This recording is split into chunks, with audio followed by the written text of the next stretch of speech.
Welcome to a new episode of the Favorite Self podcast. I'm your host, Alyssa Luce, and I want to thank you so much for tuning in today. Today's episode is all about emotion. And I've touched on emotion in the past couple of episodes because this first season has been all about how to utilize specific principles and values to transform into your favorite self. And emotions really work interchangeably with all of the values. And emotions are truly what create the human experience. Now, we are special because we can consciously choose what emotion we're feeling at any time. And humans have a very vast range of emotions.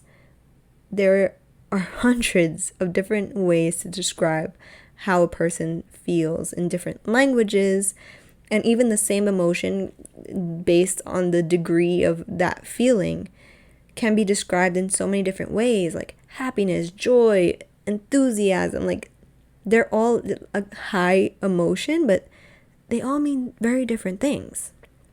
So emotion is a natural instinctive state of mind deriving from one's circumstance, mood, or relationships.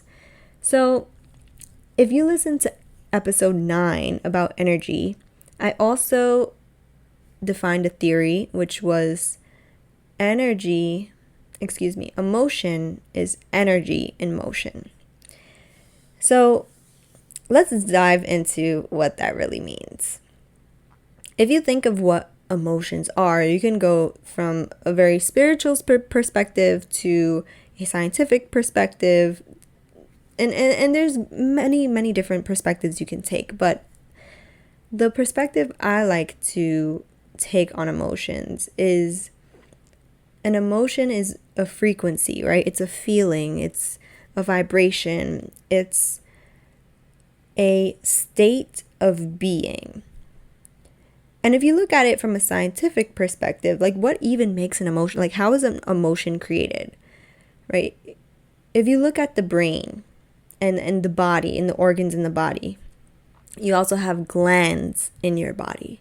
And your brain, as I mentioned in previous episodes, I believe it was episode 5 when I spoke about opportunity, is a transmitter and receiver of information, right? A frequency of energy. And emotions are energy in motion. So we all know emotions only last a certain period of time versus like a mood, right? That's why you can get an emotion from a certain mood that you're feeling. Moods usually are a longer state of time, like a longer state of being. And emotions can change in an instant. So that's due to the brain transmitting electrical communication throughout the body, specifically to your glands in your body. You have many different glands all over your body that release hormones. And these hormones are released by the glands and they go to other glands or to the brain to hormone receptors in the body. And this regulates your body to feel however the hormones are telling your brain how to feel. So for example, when we feel happy, your gut may be releasing serotonin or dopamine, and your brain thinks you feel good. Or if you feel anxious or worried, your body is releasing cortisol or adrenaline. And these different hormones create different feelings and emotions. That's the scientific perspective. And this is important to touch on because nowadays there are so many different variables that impact our emotions negatively. So you really have to consider how long humans have been around and how long science has been around and how long humans have been studied on.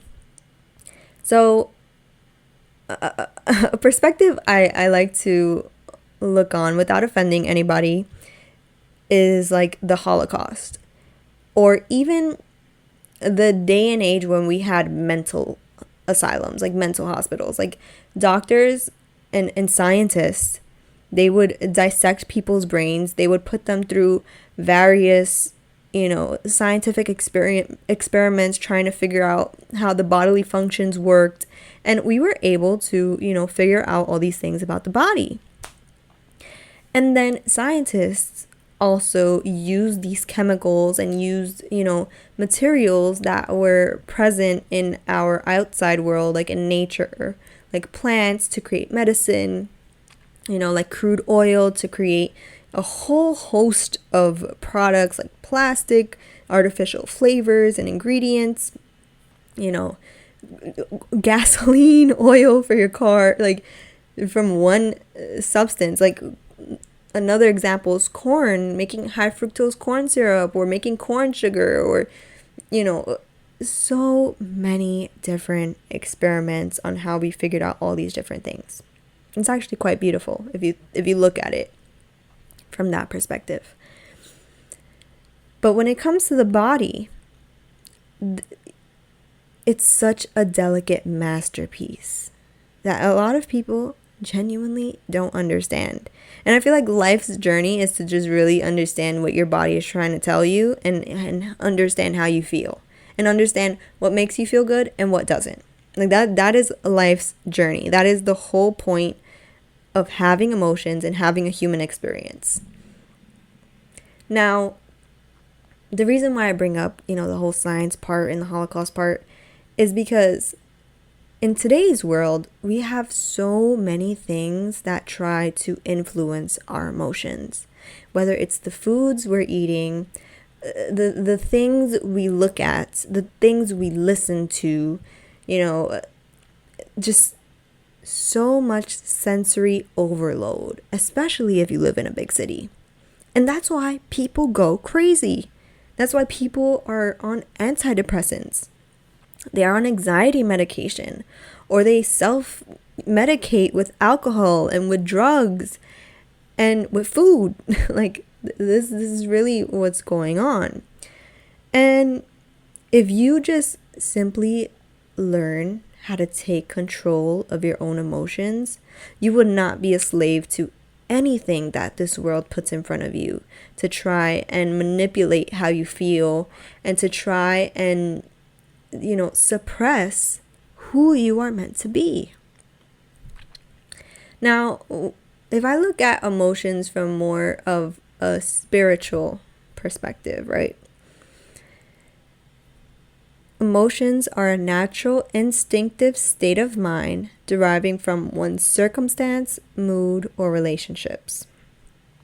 Many times, we take on the emotions that we are taught, right? We're very good at monkey see, monkey do, right? Usually, if you grew up in a household that was very chaotic, or if you grew up in a household that was very, mellow and relaxed, that typically influences the kinds of emotions you gravitate towards more often.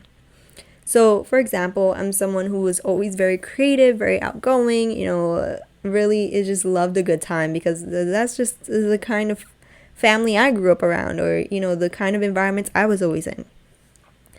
And then, there's the people that grew up around angry alcoholic parents, and they're always, in fear, and they're always, in a state of anxiety because they don't know when the next outburst is going to come.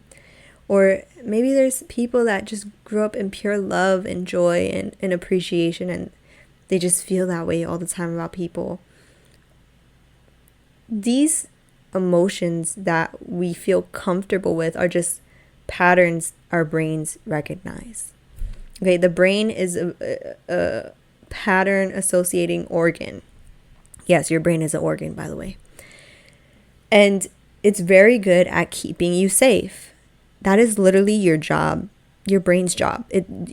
Its job is to keep you alive and keep you safe. So whenever you recognize something as dangerous, your brain is going to release hormones that are going to put you in a state of awareness, survival, fight or flight, or freeze. And you're going to make choices based on that emotion. So when you become self-aware of all the things that influence your emotions, like what you're taking in, one thing that really helped me with that is meditating, journaling, really sitting with myself and getting to know myself, right? Not letting so many people into my space, my bubble, like even reducing all the things that I was putting myself into. Like I completely detoxed music, TV, different foods, environments, people. There was so many things that I got rid of, that I sacrificed, right? If you haven't listened to that episode, that was actually the episode before this one, episode 10. And I really got to know who I wanted to be. I got to learn the emotions that I loved to spend time in, the emotions that I felt the best and I had the best experiences. Now, correct me if I'm wrong. Most people want to feel love. They want to feel happiness. They want to feel joy, bliss, the quote unquote good emotions. And a lot of the times our beliefs on how these emotions and feelings can be obtained are very misconstrued, right? I feel like one of the best examples of this is love. A lot of people take love for advantage, or they have a very misconstrued idea of what love is supposed to be. And it's actually more painful than it is pleasant. But that's pretty much the two general states we want to either obtain or avoid. You either want to obtain like pleasant feelings, or you want to avoid painful feelings, right? And I want you to be aware. You choose your emotions in every moment.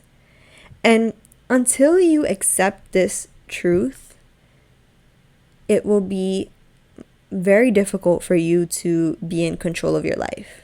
Until you take control of your emotions, it will feel like life and circumstances are completely out of your control, and you'll blame your relationships, you'll blame your mood, you'll find anything to blame and make excuses for why you feel the way you do. Until you take 100% responsibility for how you feel and what emotions you're choosing to feel, your life will never be yours. And this is, like I said, a lifelong process. This is the human complex, like the human journey is learning how to regulate your emotions. Children are the best examples of this. Like, they cry for anything, and it's like, bruh, why are you crying? It's because their body is learning when they feel safe and when they don't. And then it's funny because some adults simply never gain any kind of emotional intelligence, and they get anger issues, or they feel depression or anxiety, right? Like, all of these problems genuinely stem from lack of emotional intelligence and how to regulate the body. And don't get me wrong, it really does stem from science, like things that influence your hormones and how your brain regulates your body. But trust and believe and truly understand that you choose the emotional states you are in. And if you're in an emotional state that's detrimental, that's harmful to your everyday state of mind, you have the power to change it. Without drugs, without surgery, without, whatever man-made solution you believe or are being, tricked into believing that's going to help you. It just starts with you knowing who you are. It starts with you believing that you can feel good. That's it. It's I know it sounds easier said than done, but it really is that easy. And until you take responsibility for how you feel, that is when you will see real change and progress into becoming your favorite self. Now, if you have any questions at all, please send me an email at faveselfpod@gmail.com, or you could send me a DM on Instagram at Intentions of Light, and I would love to answer your questions and clarify anything I didn't touch in this episode. But I hoped it sparked a thought process in your mind, and at least maybe a conscious awareness of the power that you really hold. I love you and I believe in you, and you can be your favorite self.